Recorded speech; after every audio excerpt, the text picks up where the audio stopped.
Pruning young magnolias. Only light trimming is recommended.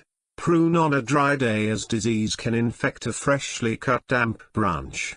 Do not prune on very hot sunny day to avoid sunburn on the exposed branches, leading to dieback.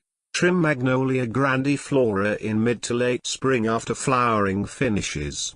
The magnolia trees bloom on old wood, so pruning too late in the year may reduce the flowers next year. Remove lower stems where they meet the trunk to keep a bare lower trunk. Remove spent flowers.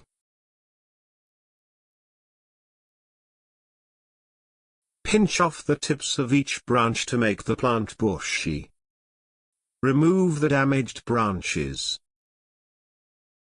Look for crossing branches, remove one of them. Be careful, do not tear or injure the bark. First remove dead branches. Then look for crossing branches or two branches rubbing each other, remove one of them.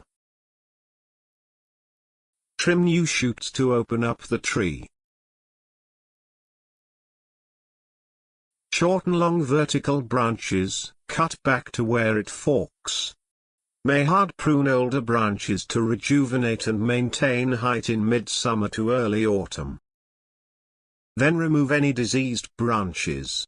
This is the last step of pruning to prevent spread of disease to other parts of the tree. Over-pruning can damage the tree, reduce blossoms the following year and make the tree susceptible to disease.